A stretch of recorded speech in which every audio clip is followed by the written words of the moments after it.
Middle east में एक ऐसी जियोपॉलिटिकल सुनामी आ चुकी है जिसे रोकना अब वॉशिंगटन के बस में नहीं रहा। क्या इस्लामिक रेवोल्यूशनरी गार्ड कॉर्प्स यानी IRGC ने ऑपरेशन नस्र 2 के जरिए अमेरिकन मिलिट्री मशीनरी और मिडिल ईस्ट में मौजूद उनके सबसे बड़े बेसिस को पूरी तरह से टारगेट कर दिया है। और बड़ा सवाल यह है, क्या ईरान की वेव 26 अटैक में पेंटागन, यूएस नेवी और यूएस आर्मी को वो नुकसान उठाना पड़ा है जिसका दावा IRGC कर रहा है? क्या कुवैत, बहरीन और पर्शियन गल्फ में तैनात अमेरिकन फ्लीट के रडार और डिफेंस सिस्टम्स तेहरान की सुपरसोनिक और बैलिस्टिक मिसाइल्स के आगे फेल हो गए हैं? आज के इस डीप डाइव एनालिसिस में हम डिकोड करेंगे ऑपरेशन नस्र की वेव 26 का सच, जिसे जान के यूएस का दिल, ट्रंप का दिल दहल गया है। हम समझेंगे कि कैसे अचानक मिडिल ईस्ट की वॉर जियोग्राफी बदल रही है, ईरान की मिसाइल स्ट्रैटेजी क्या है और यूएस सेंट्रल कमांड इस वक्त कितने बड़े धर्म संकट में फंसा हुआ है। दर्शकों, अगर आप वर्ल्ड अफेयर्स, मिलिट्री टैक्टिक्स और मिडिल ईस्ट जियोपॉलिटिक्स को बिना किसी हाइप के सॉलिड फैक्ट्स और इन्वेस्टिगेटिव एनालिसिस के साथ समझना चाहते हैं तो इस वीडियो में आपका स्वागत है। दर्शकों, खबर की शुरुआत होती है IRGC के ऑफिशियल स्टेटमेंट से, जिसमें उन्होंने ऑपरेशन नास्र के वेव 26 की घोषणा की। तेहरान के मिलिट्री कमांडर्स का दावा है कि ये उनके रिटेलिएटरी डॉक्ट्रिन का सबसे अग्रेसिव फेज है।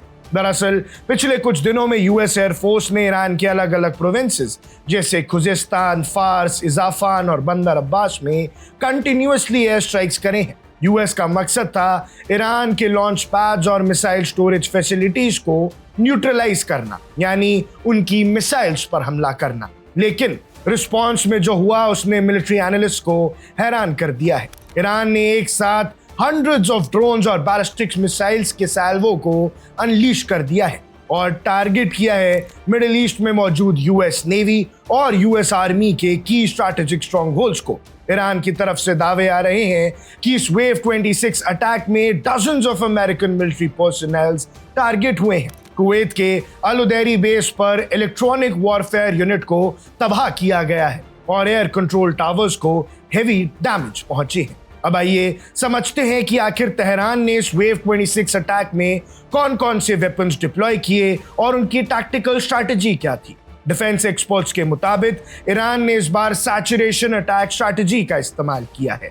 इसका मतलब है कि एक ही वक्त पर इतनी ज्यादा मिसाइल्स और ड्रोन्स दाग दो कि दुश्मन का एयर डिफेंस सिस्टम ओवरलोड हो जाए। शाहिद 136, शाहिद 238 ड्रोन्स। ईरान ने पहले hundreds of cheap kamikaze drones भेजे, यानी सस्ते ड्रोन पहले बहुत सारे भेज दिए। इनका main role US radar systems को कंफ्यूज करना और इंटरसेप्टर मिसाइल्स को एग्जॉस्ट करना, यानी उन सस्ते ड्रोनों को मारने के चक्कर में ही यूएस के एयर डिफेंस सिस्टम व्यस्त हो गए। भैया, इसके बाद आई फतेह 1 और खबर शेखन बैलिस्टिक मिसाइल।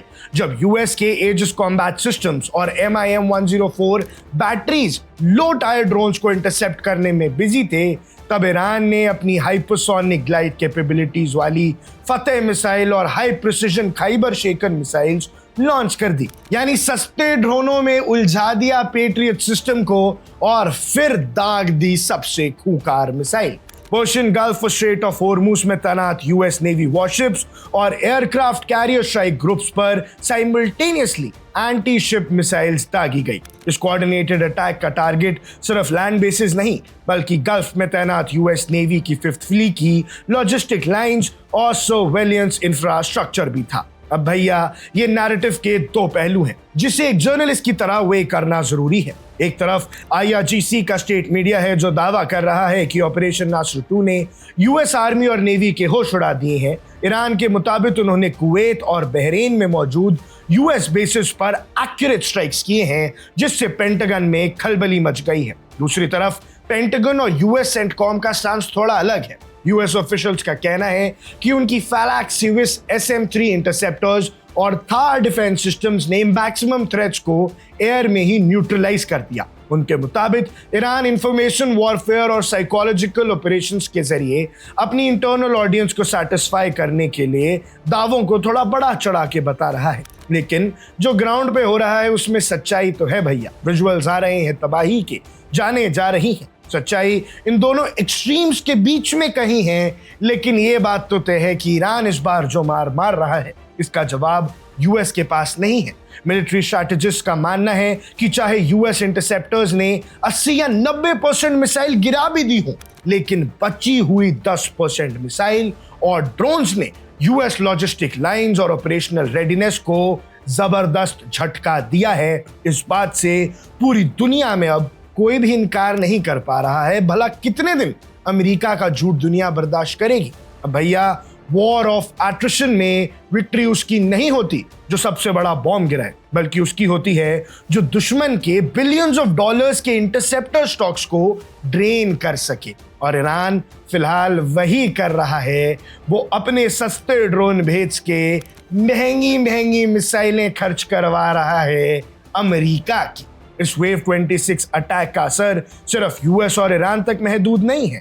इसने पूरे गल्फ रीजन को एक ऐसी आग में धकेल दिया है जहां से वापस आना मुश्किल दिख रहा है। गल्फ एलाइज पर दबाव है। कुवैत, बहरीन, यूएई और सऊदी अरेबिया पर तेहरान का सीधा पैगाम है, अगर उनकी जमीन या एयर स्पेस का इस्तेमाल यूएस मिलिट्री ने ईरान पर हमला करने के लिए किया तो उन्हें लेजिटिमेट टारगेट्स माना जाएगा। यूके और नेटो का भी इन्वॉल्वमेंट है।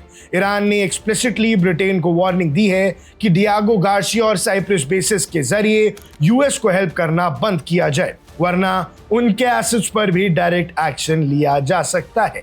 यानी सीधा यूरोप को धमकी है। स्ट्रेट ऑफ हॉर्मुज में टेंशन्स बढ़ने से ग्लोबल सप्लाई चेन्स और ऑयल मार्केट्स में भी भूचाल आ गया है। लेकिन दर्शकों, ऑपरेशन नास्र 2 का वेव 26 ये साफ इशारा करता है कि तेहरान बैकफुट पर आने के मूड में नहीं है। ईरान ने दिखा दिया कि उसके पास मल्टीपल फ्रंट्स पर एक साथ स्ट्राइक करने की कैपेसिटी अभी भी बाकी है। यूएस नेवी और आर्मी के लिए सबसे बड़ा चैलेंज ये है कि वो इन अटैक्स को कैसे रोकेंगे, बल्कि ये कि इस एस्केलेशन को एक फुल स्केल वॉर में बदलने से अब रोकना नामुमकिन लग रहा है। ऐसे में आपको क्या लगता है, क्या ईरान की ये मिसाइल स्ट्रैटेजी यूएस को मिडिल ईस्ट से पीछे हटने पर मजबूर कर पाएगी, या फिर पेंटागन एक ऐसा काउंटर ऑफेंसिव प्लान कर रहा है जो पूरे मिडिल ईस्ट की जियोपॉलिटिक्स को बदल देगा? जो भी आपकी राय है हमें कमेंट सेक्शन में जरूर बताइएगा। आप देख रहे हैं वन इंडिया, मैं हूं आकुश कौशिक।